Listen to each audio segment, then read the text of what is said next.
Hello, this is Linda Hiemer. Welcome, whether you are joining live or reviewing this webinar via archive. Thank you for taking the time to attend. This is the Seattle University School of Law webinar on the Online Masters of Legal Studies in Compliance and Risk Management. What we're talking about today is that education is priceless, but you still have to plan, prepare, and pay for it. I am Linda Hiemer, Senior Director of the Graduate Law Programs at Seattle University School of Law. At any time, if you'd like to speak with me, you can call me on my direct office line at 206-398-4268, or you can email me. While we are working remotely, oftentimes that phone will go to voicemail, but I receive an immediate email notification and I will call you back promptly. Today, we will be meeting with the Director of Student Financial Services for Seattle University School of Law, Lynette Splinter. We will discuss planning, preparing, and paying. Then we will talk about some next steps and key dates and have a short Q&A. We do not have audio enabled for our attendees. I do apologize for that, but you are welcome to submit questions via the question bar or the chat room at any time, but we will most likely address those at the end of our presentation. Before I introduce Lynette, I just wanted to briefly talk about this. Some of you in attendance have already received an offer of admission and are planning to join our fall 2020 cohort. Welcome, colleagues. Some of you are just trying to decide if now is a good time or if this is the right program for you. So we're reaching a broad audience and hope we can answer some of your concerns or questions and aid you in your due diligence. But why us? You'll have the opportunity to learn from respected leaders in the field, benefit from a long tradition at Seattle University, but also the innovative and emerging spirit of the region, including the ability to leverage technology effectively to provide a quality education. And then we hope to help you achieve your personal and professional goals. Again, the only way we can know that is if you share those with us. So I love to learn about people's interests, what drives you to the program, what you're looking to accomplish. And in that way, it helps me help you determine if this is the right program for you and how we can best serve you moving forward. If you're joining the webinar today, you already know that there's value in education. But you also have to acknowledge in a time, especially now with all the challenges we are facing, if now is the right time for you and how you can plan and prepare. So I'd like to introduce my colleague and friend, Lynette. Please, Lynette, say hello, introduce yourself. Hello, I'm Lynette Splinter. I'm the Director of Student Financial Services at the Seattle University School of Law. And the law school has a separate financial aid office. So we work with law students and then in the grad law program. So we are solely dedicated to our graduate programs. And our telephone number, 206-398-4250. And our email, lawfa@seattleu.edu, and please feel free to call or email us. As Linda said earlier, we are working remotely, but we are still working, still taking calls, emails. We can set up phone appointments in the interim until we are back in the office. And then I'm welcome to this webinar. Glad to have you here and hopefully answering some of your questions about the financial aid part of it. Great, Lynette. You ready to get started? Yes. All right. Everything you ever wanted to know. All right. So the program details, I think the biggest one everybody asks is how much is it per credit? So for the 2021 year, the total is $1247 per credit. It's a 30 credit total, and you take 5 credits per term. So that ends up being $62.35 per term. That's your base tuition. So the total cost for fall and spring of 2021 would be $12,470 for tuition only. And that's about $37,410 base tuition. And the reason we say about is, as with any school, any program, whether that's online, law school, tuition rates can change a little bit each year, and that's set up by the Board of Trustees. So this is just what it is for 2021, and kind of give you a little bit of a base background of what that could be. The program structure is part-time, fully online. And we can see the start of that is September 8th. You pay per credit per term. So you don't have to come up with the full amount, but at the beginning of each term is when you would pay the tuition cost for that term. And as we'll go into more details, that could be either through financial aid or setting up a payment plan with our business office. They're normally 3 terms per year. So you start in the fall, but then the next year it will be summer, fall, spring, and that's 21, 22. And as we said, that's 5 credits per term over 2 years. Great, thank you, Lynette. And just to interject, again, this is designed as a part-time and fully online program where we essentially offer trimesters or 3 terms per year. They run approximately 14 weeks, and in between each, you have at least a 3-week break to prepare for the next term, take a little bit of time off. And the terms, you proceed normally with a cohort, and you take, as Lynette pointed out, 5 credits per term. Those are 2 courses offered each term, and they're designed to complement each other, both in the competencies they build, and our faculty, designers and developers, and then our teachers also work in concert together, knowing the outcomes and goals of each course and when some assignments are due, so we don't overwhelm you. There's a lot of communication and iterative process of developing, designing, and then delivering these courses. So it's a positive, relevant, yet rigorous and dynamic structure. Thank you, Lynette. I'll move to the next slide. Okay. And so this is a breakdown of the cost of attendance. And one of the things that I do want to say, and we get this a lot, is when you look at the cost of attendance, it looks very large, but that also includes indirect costs that we have to include as part of a student budget. So we have broke this down. Your tuition and fees, the tuition cost of $12,470. There's SBA fee of $68, so that is $34 each term. You have a $100 matriculation fee. So those are your direct costs, what you would have to pay for 2021. Then the other costs are indirect. You may have these expenses. You can take out student loans to cover these expenses, but you don't have to.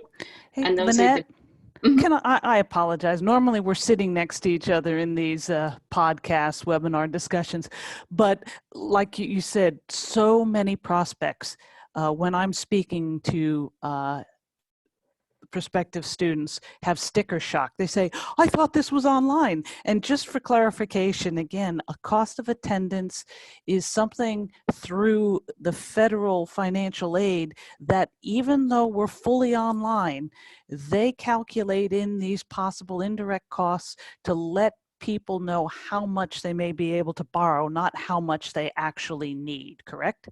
Right, that is correct. So we have to, according to the feds, we treat, whether you're online or going to a brick and mortar building, either way, those living costs, those indirect costs are, we still have to calculate those in for both programs. And Lynette, so a otherwise qualified and eligible applicant for financial aid could borrow this full amount, but likely a financial services counselor may counsel them against it if they are not needed expenses to accomplish their goals. For example, if they work or otherwise or don't have to relocate, correct?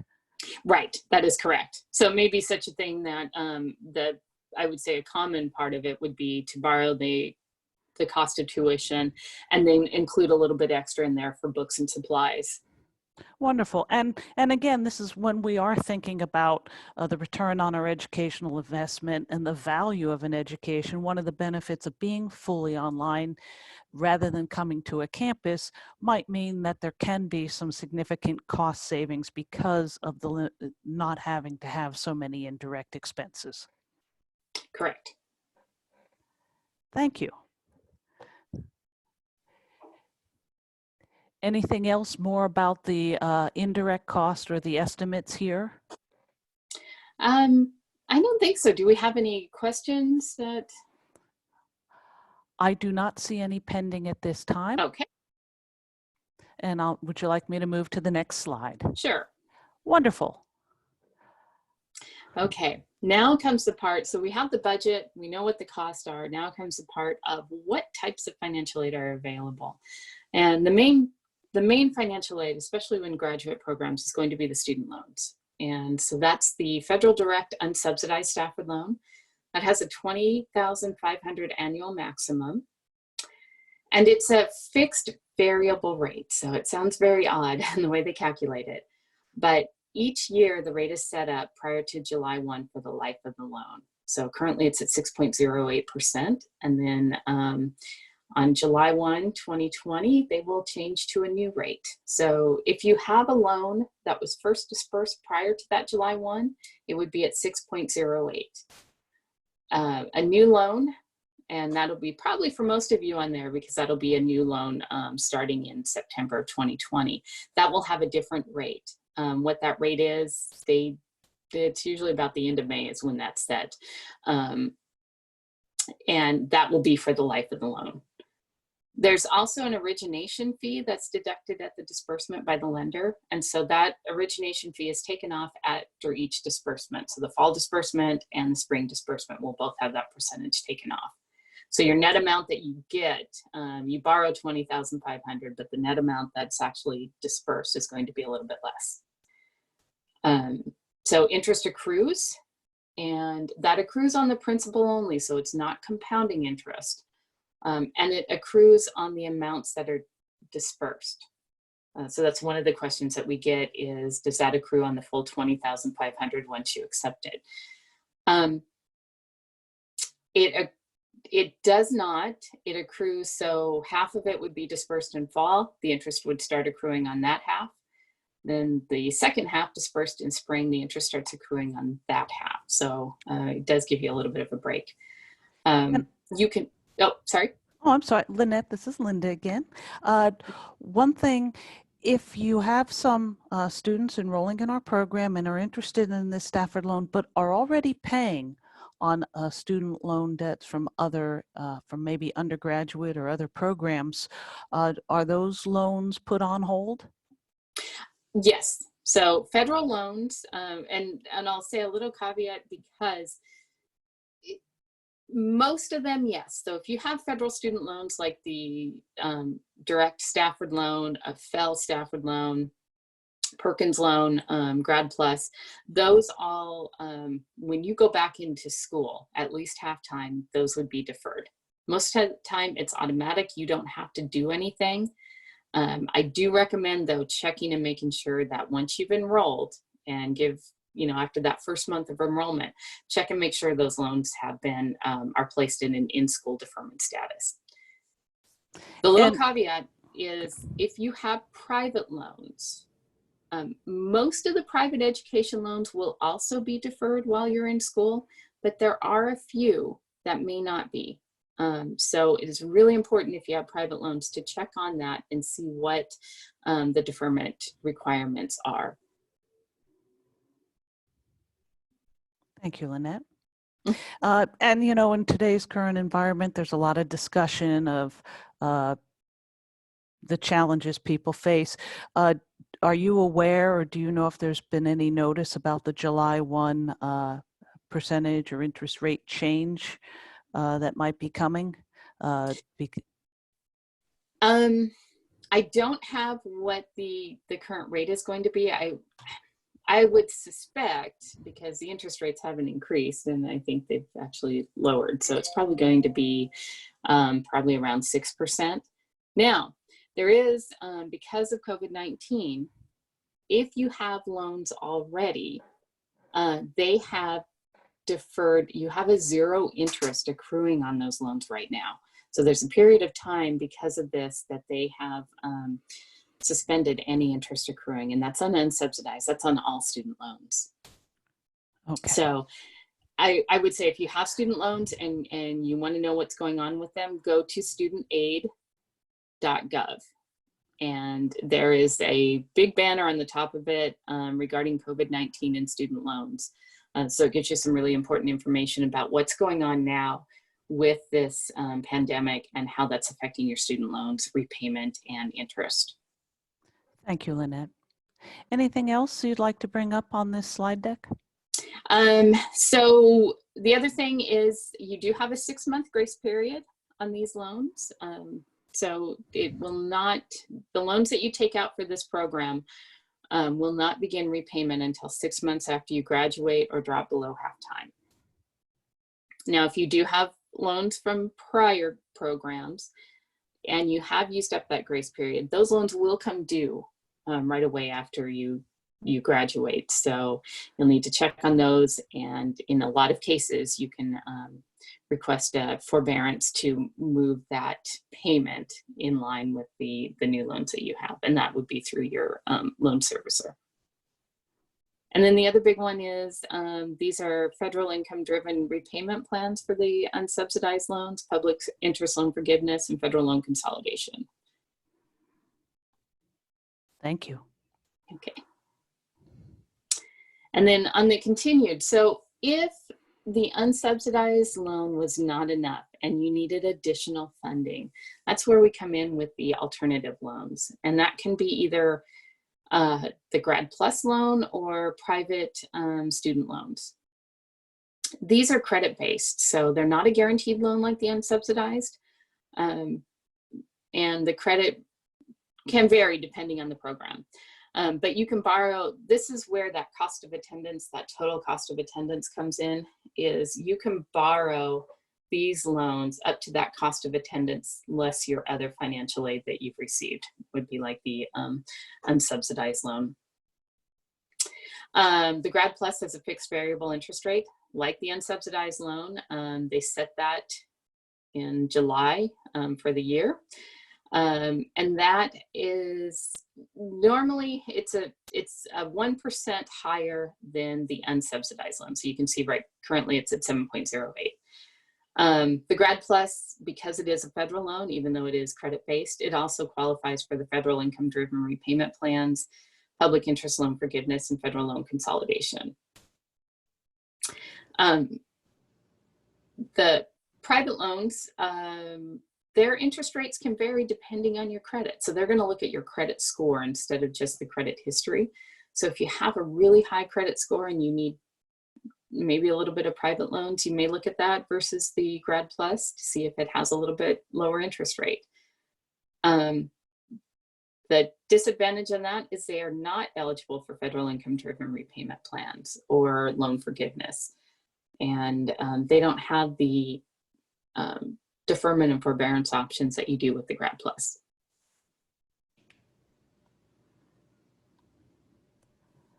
Thank you, Lynette. You're welcome. Before we move into the process, though, I know that many prospective students also are veterans or dependents and might have some opportunity for assistance through veteran and military programs. Do we have someone on staff that can help with that process also? Yes. So Megan Peter, who is the assistant registrar and the law school registrar's office, is our VA representative. So she would be the one that you would contact and help with that process. And great. And yeah, for Lynette, Megan, and I, when we are working on campus, we could actually shout down the hall to each other. We try to avoid that, but yeah, we all work closely together and work well together. So even if you were to ask me a question, I would endeavor immediately, if I I cannot answer it, to find the right person that can. And in addition to military, I know that many of our current students also receive some form of tuition reimbursement through their employer. Mhm. And that's something we also handle directly with the employers, correct? Right, right. And our business office handles several of those. So we've had Microsoft, different ones like that, that will either offer a direct um, tuition remission, or sometimes it's a reimbursement. So they need to see the billing process, the bill, and that you successfully completed that term. But either way, whatever that process is, our offices can work to get that information.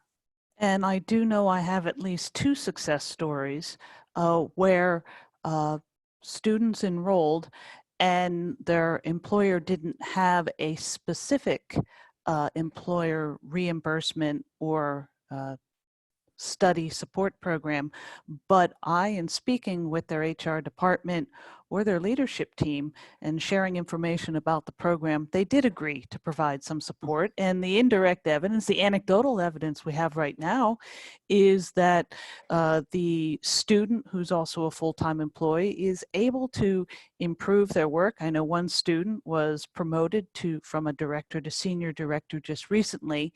Part of that she attributes to the things she's learning in real time and applying at work. So those are the little things to think about, that in many times a degree is something that, well, maybe I can use it 2 years from now or 4 years from now.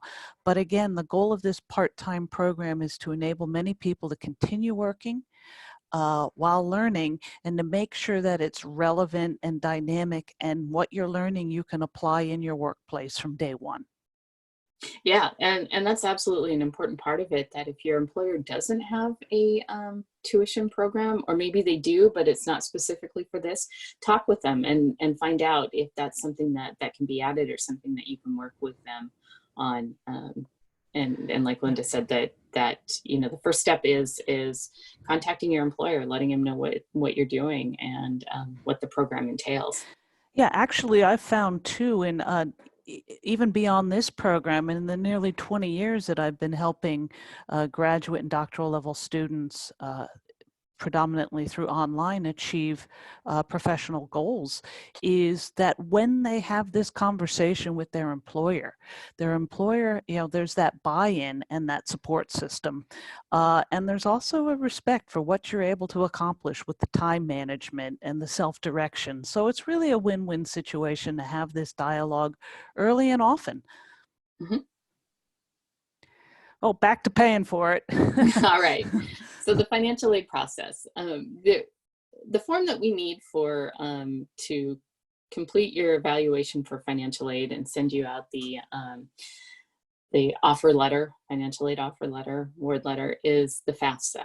And you can complete that at fafsa.gov or studentaid.gov. Either one will give you the FAFSA information. The important thing is to put our school code down, and that's 003790. That will come up as Seattle University, and we share that with the university as a whole, so we have the same number. The other really important thing that we need, because it's not part of your application for admission, is your social security number. It's the only way that we can download that FAFSA information into our system. So if you're planning on applying for financial aid and taking out student loans, remember to contact our office. Call us. We don't want you to email your social security number. Even though SU is a secure, that's personal information, you don't want to send that out in the email. So call us and we will get that information so we can add it into our system. And so then once we have that, we can evaluate, and they're usually sent out about 2 to 3 weeks after the admission letter is received. And we don't do that until about mid-March, because we have to wait until the trustees tell us what the cost of tuition is. So just to let you know, if it's been an early process, it may be a little bit of time, but after that, once we get that information and we have the FAFSA information, then we can start evaluating. I'm sorry, Lynette, and again, this is a fall start, so that tuition's already been set for the next academic year. Right. So this So would be, yeah. Yeah. And that will be emailed. So your award offer letter information will be emailed to your SU email account. And that will give you the steps on accepting that award, the next steps on applying for those loans if you need those, and getting that process taken care of. And then if you have any questions on that or any part of it, they said call us or email us. We're happy to help. Thank you, Lynette. And I wanted to add too, it's quite common. Many people inquire if we have scholarships. Our institution does not offer full tuition scholarships, unfortunately. However, we do have a pool of funds available for merit-based scholarships that allow for some partial tuition scholarships. And your eligibility, it's not based on any separate application.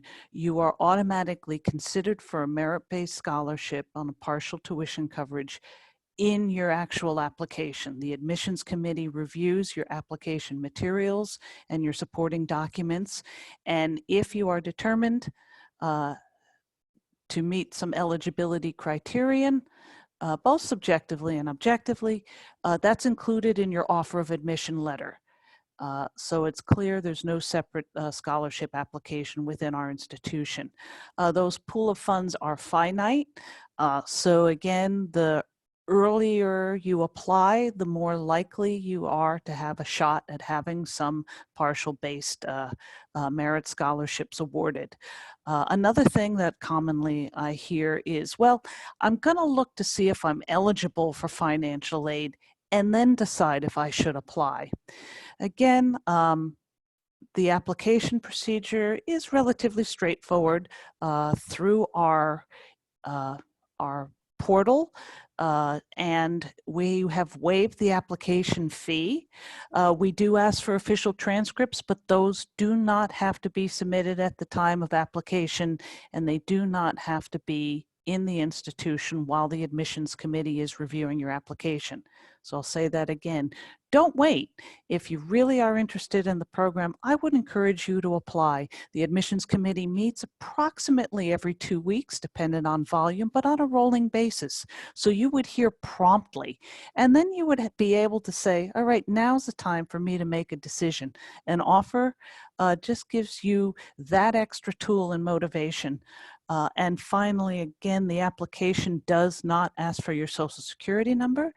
Do not provide that in an email form. That's why Lynette gives you her team's number, 206-398-4250. It's for your safety and your privacy. Anything else you'd like to add on this slide, Lynette? I don't think so. I think. What about other resources that might be available, external scholarships? Are you familiar with any websites or resources that might be popular at the graduate level? We do, and we have a scholarship page, an outside scholarship page on the law school student financial services website. So that's something, a lot of them are geared for law students, but we also do have some scholarship searches. So the most common ones are on finaid.org, and that's finaid.org. Or FastWeb is another really common one, and that's just fastweb.com.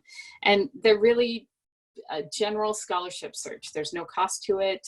You can put your information in, and they'll send you information on scholarships or be able to search through it.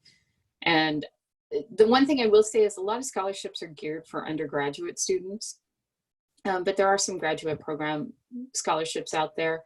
And there are other scholarships that are looking more at other criteria versus, it can be either for graduate or undergrad.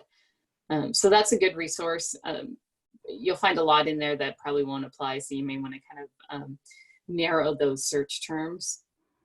The other recommendation I have is that if you or your family belong to any organizations, that could be like Elks. You could even look at if you belong to, go to churches, sometimes they'll have it, unions.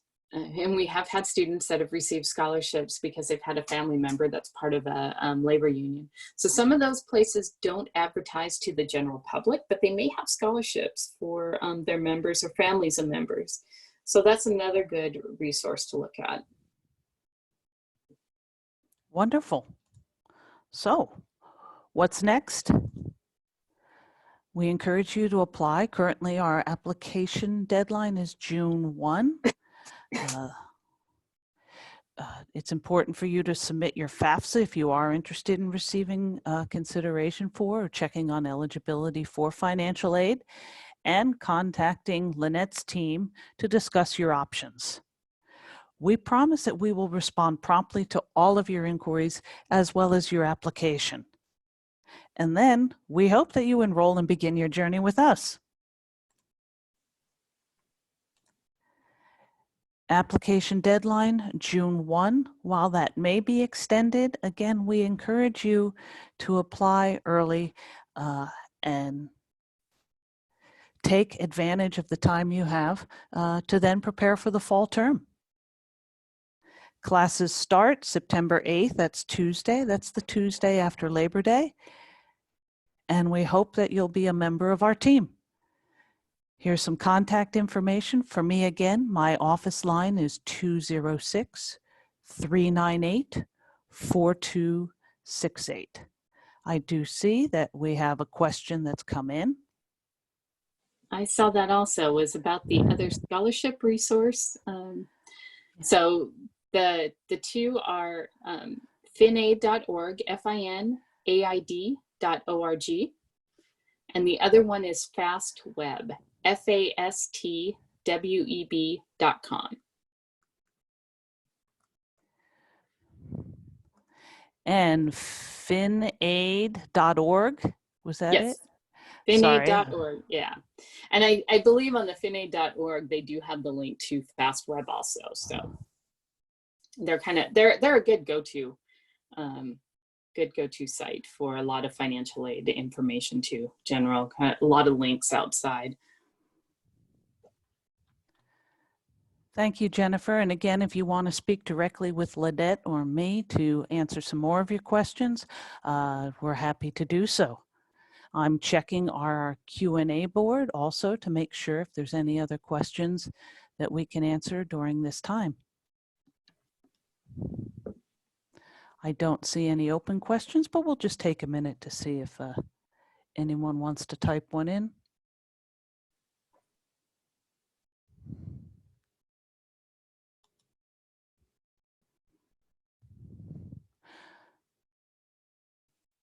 I don't see any questions being typed. We know this is a lot of information, but we want to get it down to you, and we're happy to provide more individualized, personalized discussion with you. And again, we'd answer any questions about the application process, the academic journey you would take, and the opportunities throughout that academic journey.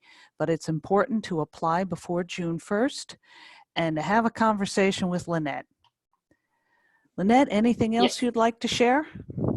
No, I think I will just remind everybody that our telephone number is 206-398-4250, and our email is lawfa, that's LAW, F as in Frank, A, @seattleu.edu. Thank you, Lynette. We appreciate your time, and everyone, thank you for attending. And we do hope that you and your loved ones are and remain well. Thank you so much. We're ending our recording and we're ending the webinar now. Thank you. Thank you.